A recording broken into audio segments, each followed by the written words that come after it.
Estamos iniciando mais um programa Cidadania e Serviço Público, um programa da Federação das Entidades de Servidores Públicos do Estado de São Paulo, FESPESP, um programa que há 16 anos discute tudo aquilo que interessa a você, cidadão, a você, servidor. E hoje, bem como no programa da semana passada, eu continuo o nosso bate-papo com o Dr. Roberto Kupski, que é presidente da FONACAT, da FEBRAFIT, vai falar sobre tributo, vai falar sobre política, sobre PEC 555, enfim, sobre tudo aquilo que interessa a você, cidadão, a você, servidor. Vamos a um pequeno intervalo e em seguida voltamos.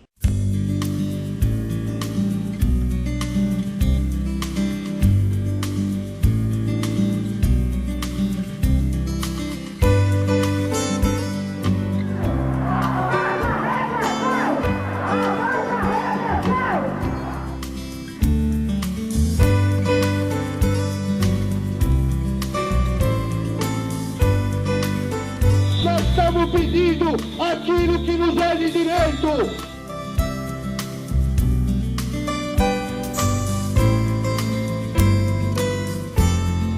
Estamos de volta com o programa Cidadania e Serviço Público da FESPESP e hoje eu continuo conversando com o Dr. Roberto Kupski, você que já acompanhou na semana passada o bate-papo. Hoje a gente vai continuar falando a respeito de carreiras típicas de Estado, de tributação, de uma série de assuntos de interesse de você, cidadão, você, servidor. Se você não acompanhou o programa passado, está no nosso canal do YouTube, mas o Dr. Roberto Kupski, ele é formado em Administração de Empresas pela Universidade Federal do Rio Grande do Sul, Ciências Jurídicas e Sociais também pela Universidade Federal do Rio Grande do Sul e é formado em Direito pela PUC, a Pontifícia Universidade Católica do Rio Grande do Sul. Auditor fiscal da Receita Estadual do Estado do Rio Grande do Sul, superintendente adjunto da Administração Tributária em 1993 e 1994, ex-presidente da AFISVEC, a Associação dos Fiscais de Tributos Estaduais do Rio Grande do Sul, entre os anos de 1998 e 2002, atual presidente da FEBRAFIT, a Federação Brasileira das Associações de Fiscais de Tributos Estaduais, também atual presidente da FONACAT, Fórum Nacional Permanente de Carreiras Típicas de Estado, e presidente da Congregação Evangélica Luterana São Paulo, na cidade de Porto Alegre, capital do nosso querido e glorioso estado do Rio Grande do Sul. Doutor Roberto, para começar esse segundo programa, eu queria que o senhor rapidamente esclarecesse para o nosso telespectador a diferença entre a FEBRAFIT e a FONACAT, quais são as suas entidades constituintes e como é que ela colabora na defesa do funcionalismo. Não. A federação, Silvio, FEBRAFIT é a Federação Brasileira de Associações de Fiscais de Tributos Estaduais, congrega os auditores fiscais estaduais de todo o Brasil. E o Fórum das Carreiras de Estado congrega 26 entidades nacionais com diversas carreiras. O Fisco, a FEBRAFIT é uma das filiadas, até por isso que hoje está exercendo a presidência, o Ministério Público, a Advocacia da União, os delegados da Polícia Federal, os delegados da Civil, as agências reguladoras, o Tesouro Nacional, a Contradoria Geral da União, são carreiras representadas por diversas entidades nacionais e que compõem um fórum. Em suma, todas são carreiras de Estado, aquelas onde elas representam o Estado, um concurso para ingressar, a defesa do Estado, até com a própria vida em muitas situações, é o desempenho dessas carreiras. Então são entidades representativas, de muita importância para o serviço público, e que eu sempre digo, são as primeiras a defender o serviço público de qualidade. Mas também são as primeiras a querer o reconhecimento dos governos e da sociedade para as funções que desempenham. Agora, esse reconhecimento das carreiras típicas de Estado, ao qual o senhor fez referência agora, doutor Roberto, vai direto com um assunto que é sempre muito complicado, que é o teto salarial. Qual o trabalho que a FEBRAFIT, a FONACAT, enfim, aqui em São Paulo nós temos discussões enormes. A própria FRESP, que é uma associação vinculada a vocês, a Associação dos Fiscais de Rendas do Estado de São Paulo, que recentemente nós tivemos, inclusive, o programa com o Dr. Rodrigo Espada aqui. Exato. E também o pessoal do Legislativo está sempre trabalhando muito nessa questão do teto, do subteto e tal. A verdade é o seguinte, o fiscal, as carreiras típicas de Estado, elas têm os melhores profissionais, né? Então você tem que remunerar bem esses profissionais para eles não irem para a iniciativa privada. Isso é um ponto pacífico. Mas por que essa dificuldade tão grande? Até onde esse negócio do teto, do subteto, atrapalha o trabalho de vocês? Isso, você assim pegou muito bem. Primeiro, o Estado deveria ter reconhecimento, deveria brigar para ter os melhores quadros nessas carreiras, no serviço público que vai prestar o serviço para a sociedade. Então, para isso, deve valorizar. A questão do teto, em 2003, a União resolveu de vez. Ela fixou o teto como ministro supremo para o Serviço Público Federal, não importa se é do Judiciário, do Legislativo ou do Executivo. E que eu acho que foi correto. E é o que desde lá nós estamos tentando. Foi aberta, primeiro momento, que nos estados era do governador, aí o governador não reajusta os seus salários, passa 4, 5 anos. Isso às vezes, aconteceu muito aqui em São aconteceu Paulo, aqui, aconteceu em vários estados. No Rio Grande do Sul, felizmente, como em outras unidades da federação, ao longo de 2005 para cá, nós fomos conseguindo que fosse fixado pelo menos o teto de desembargador de justiça. Hoje São Paulo ainda não tem, é um dos poucos estados da unidade da federação que não tem pelo menos o teto de desembargador, que já faz uma justiça maior, mas nós entendemos que deve ser o teto único nacional. Quer dizer, existe um teto que nós defendemos, acho que isso é importante, um teto salarial dentro do serviço público, dentro da administração pública, mas não pode ter subtetos, subservidores. Quer dizer, qual é a diferença de uma atividade profissional que é exercida por um professor de universidade estadual, por uma universidade federal, por um médico que está no estado, por um médico que está na União, para um servidor auditor estadual ou municipal. É a mesma, né, doutor? Exatamente, o auditor municipal também. Hoje está vinculado a um salário de prefeito. Mas esses são cargos políticos. E aí eu entendo que a União, corretamente, fixou logo de uma vez, olha, não tirou, não é o do presidente da República, é em cima de um cargo de carreira, como a questão do judiciário, né? Então ficou o ministro supremo. E essa que nós defendemos, teto único para o Brasil. No mínimo que fosse o desembargador de justiça em termos de estados, que hoje já em torno de 20 unidades da federação, das 27, tem esse teto. Mas, repito, o teto único, baseado no subsídio do ministro supremo, é tratar de igual todo servidor público, e cada um vai ter o seu salário fixado por leis estaduais, leis federais, no caso do Congresso Nacional, a Assembleia Legislativa ou as câmaras municipais. A gente repete, isso é o teto, não é o salário. Mas eu acho que aí também tem uma outra questão, porque quando foi essa questão do teto surgiu lá em 2003, que quis abolir inclusive aquelas vantagens pecuniárias pessoais que cada um tem e tudo mais, para coibir, a gente sempre tem que deixar claro assim, existem algumas coisas erradas dentro do serviço público que a gente tem que corrigir. Mas, infelizmente, geralmente o Estado acaba usando um tanque para matar uma barata, né? Sendo que um chinelo seria muito mais fácil.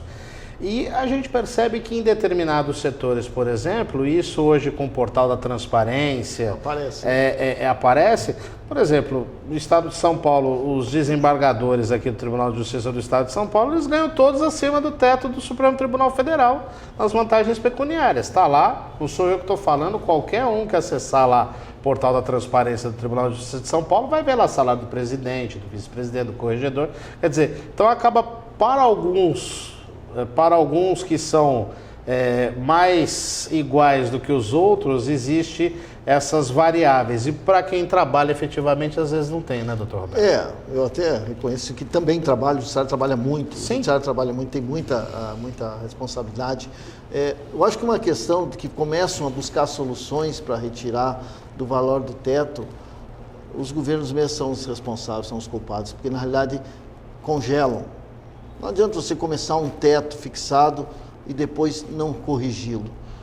E desde que foi fixado lá em 2005 pela primeira vez, nesse formato, 2005, 2004, nós já temos uma defasagem aí mais de 30%. Quer dizer, aí começa a se buscar soluções para não perder o poder aquisitivo dessa função. E isso é uma pena.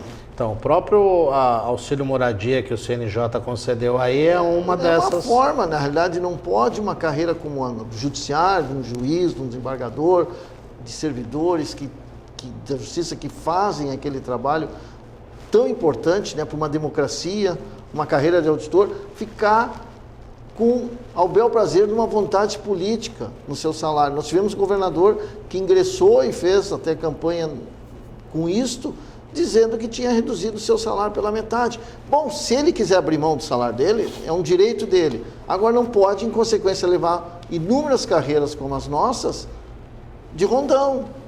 Nosso patrimônio é isso, o patrimônio de servidor público é o seu salário, sua aposentadoria digna, Sua pensão digna que agora nos preocupa com esse sistema de previdências complementares, com esses cortes que as medidas provisórias agora que estão em votação. A 663, a 664. Temas que deveriam ser projetos de lei encaminhados ao Congresso Nacional para tramitar pelas comissões, vão direto com medida provisória, ficam vigorando, dá um prazo pequeno para o Congresso Nacional, sob uma pressão, decidir. Isto não é matéria de medida Já começou, entrou em vigor agora, Exato, dia 1º de março. Nesses últimos dias entrou em vigor. Nós deveríamos ter o trâmite legislativo, é para isso que nós temos Congresso Nacional.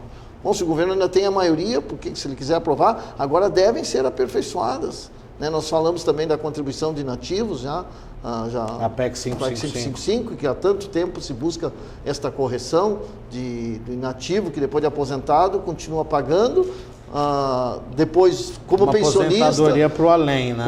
E a pensão pior ainda, porque o aposentadoria ainda vai deixar alguma pensão, mas a pensão que não fica para ninguém. Então, são aspectos que hoje nós estamos tratando dentro do Congresso Nacional e queríamos ver se o governo realmente dá o seu de acordo lá para poder aprovar essas questões. Nós estávamos falando nos bastidores antes de começar a gravação a respeito de educação fiscal. Essas aberrações que acontecem, porque, por exemplo, salvo o melhor juízo, a PEC 555 ela tenta acabar com uma aberração que é você contribuir, um servidor aposentado contribuir com a sua aposentadoria para uma nova aposentadoria, sendo que ele só vai ter direito a uma. Exato. Ou então você colabora com o envelhecimento, lógico que o envelhecimento é sempre viável, as pessoas elas têm experiência acumulada e tudo mais, mas geralmente o que a gente tem observado? Muita gente, por conta do abono de permanência, da questão aqui que a PEC 555 vai resolver, se aprovada, acaba às vezes ficando até sem condições de saúde, porque ele é arrimo de família e tudo mais. A educação fiscal também não passa por isso, doutor Roberto? De repente, lá atrás, se a gente for pegar nos primórdios, não vamos tão longe assim, mas faltou alguém com sensibilidade para fazer os cálculos atuariais devidos, porque hoje parece que você vai criando diversas categorias do funcionalismo. Vou citar mais uma vez o Estado de São Paulo, que é uma coisa mais presente no meu dia a dia. Mas, por exemplo, hoje você tem vários tipos de aposentado. Você tem o aposentado que tem direito à paridade, o aposentado que não tem direito e aí ele tem que recorrer à previdência privada, ou aqui em São Paulo foi criado um SPPrev para ter uma previdência complementar. Onde entra a educação fiscal nisso, doutor Roberto? A educação fiscal ela voltaria mais para a conscientização da responsabilidade de se pagar o tributo corretamente e cobrar a correta aplicação. Este é o conceito da educação fiscal. Silvio, nós temos que terminar com essa ojeriza que se tem a questão tributária. Ninguém gosta de pagar imposto, né? Ninguém gosta de ser fiscalizado. Isto tem que ser mudado nesse país. Nós temos que saber que o Estado não vai existir sem o tributo. Ele precisa desse tributo para prestar o serviço para a sociedade. Cada um que pagar corretamente a sua parte, eu tenho certeza que ele vai cobrar muito melhor e com mais ênfase dos governos a correta aplicação. Isso é educação fiscal, a consciência da importância social dos tributos e a correta aplicação. Mas o senhor não acha, então, aí é porque é uma via de mão dupla, né? O senhor não acha que esse horror ao pagamento do tributo não acaba sendo vinculado a toda essa questão de corrupção com certeza, e tudo mais?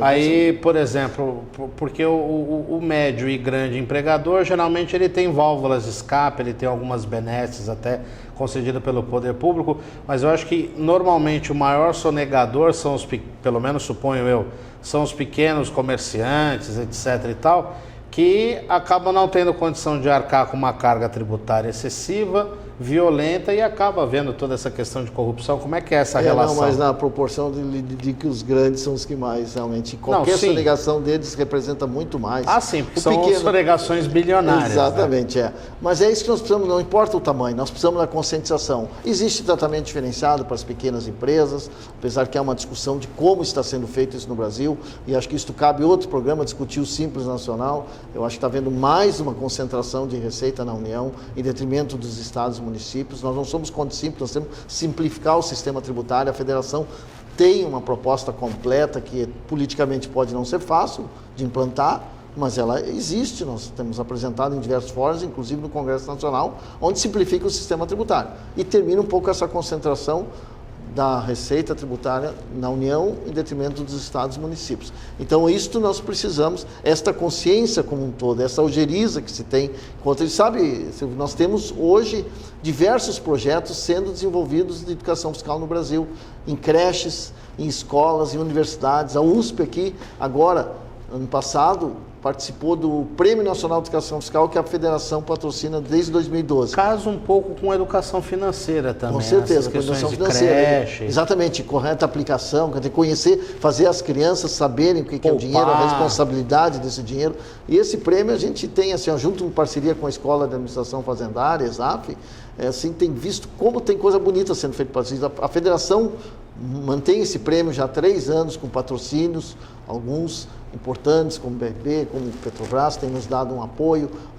os jornais, o Correio Brasiliense, a Rede Globo. Então, nós temos tido oportunidade de premiar aqueles projetos que melhor se destacam em cada ano, 5 projetos por ano, de educação fiscal, feitas em escolas e universidades públicas, privadas, organizações não governamentais. Nós temos que expandir isso. Eu não tenho dúvida de que nós vamos fazer um Brasil melhor se nós tivermos essa consciência.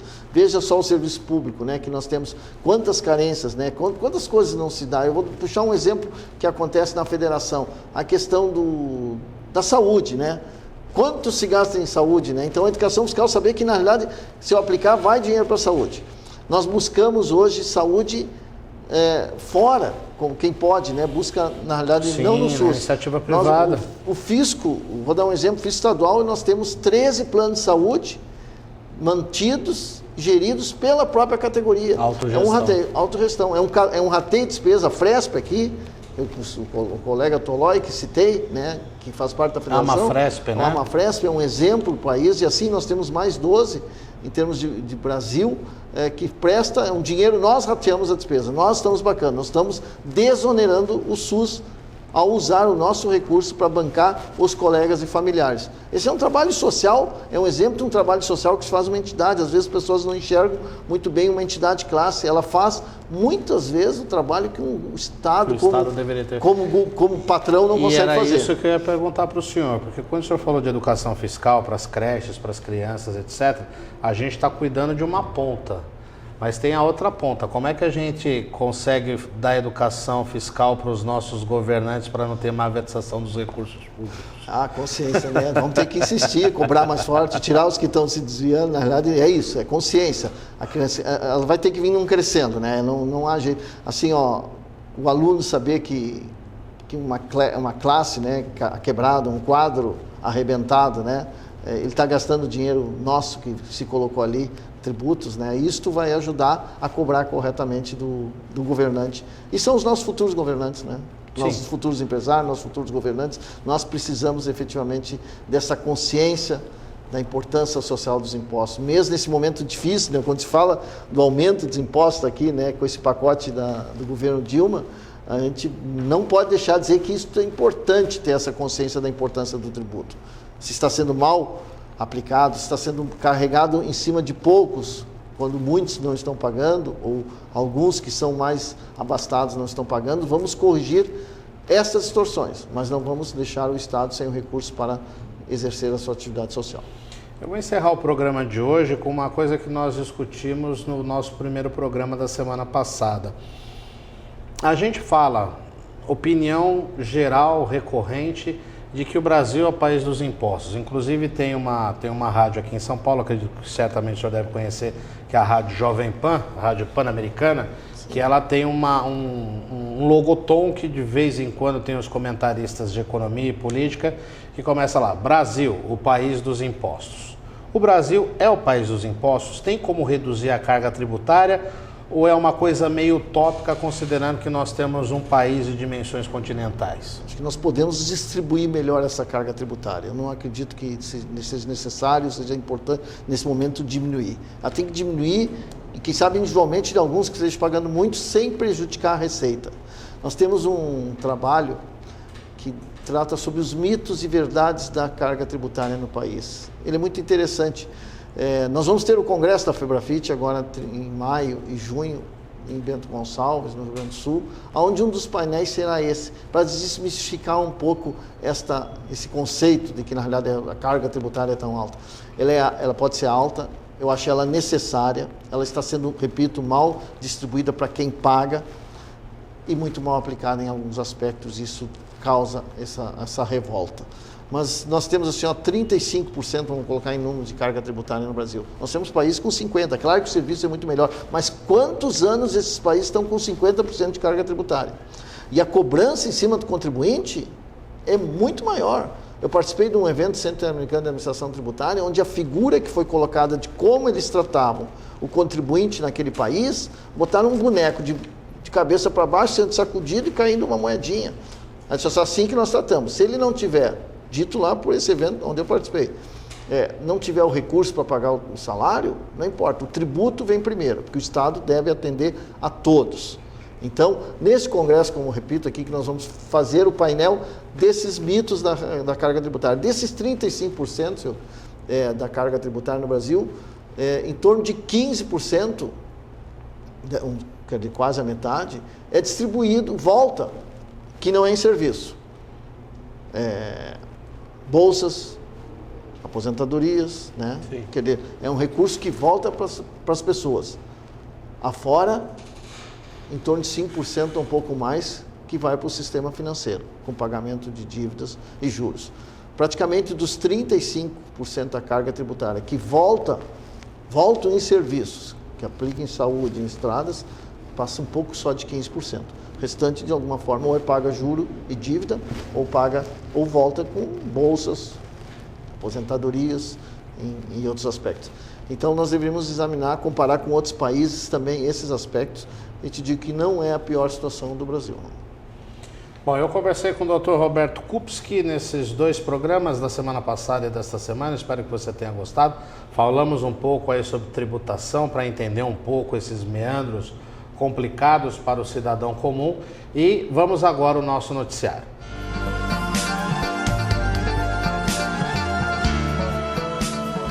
E agora as principais notícias que interessam a você, servidor público. O governador de São Paulo, Geraldo Alckmin, assinou o decreto que proíbe aumento para servidores do Estado no ano de 2015. O decreto 61132, publicado no Diário Oficial do último dia 26 de fevereiro, define metas de resolução em todos os órgãos da administração direta, das autarquias, fundações e sociedades de economia mista. O governo definiu que os gastos com horas extras, por exemplo, devem ser reduzidos em até 30% em relação ao ano passado. Os cargos em comissão e funções de confiança deverão ser reduzidos em pelo menos 15%, exceto as atividades fins das secretarias da Educação, Saúde e Segurança Pública, Administração Penitenciária, bem como da Fundação Casa e do Centro Paula Souza. O decreto define que o plano de redução de despesas deve ser realizado até amanhã, dia 16 de março. As autorizações de abertura de concurso público, cujas inscrições ainda não tenham sido iniciadas, também deverão ser reavaliadas pela Secretaria de Planejamento e Gestão. Na contramão disso, o governador Geraldo Alckmin aumentou seus próprios subsídios em 2015. A partir deste ano, o governador teve seu próprio vencimento reajustado em 4,7%, passando de R$ 20.662 para R$ 21.613,05. O vice-governador e secretários estaduais também tiveram o mesmo aumento, um paradoxo. Em eleição ocorrida no final de fevereiro, o jornalista Silvio Miceli, diretor de imprensa da Federação, foi reconduzido ao cargo de presidente da Comissão Consultiva Mista do IANSP para um mandato de mais 2 anos até 2017.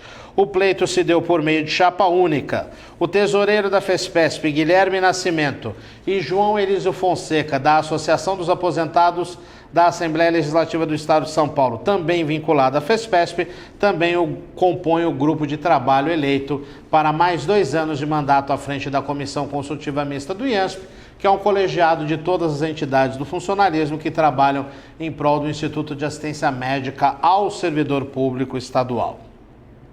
Aconteceu na última quarta-feira, dia 11 de março, um ato público no auditório Nereu Ramos, na Câmara dos Deputados, para chamar a atenção dos parlamentares para temas defendidos pelas entidades dos servidores públicos.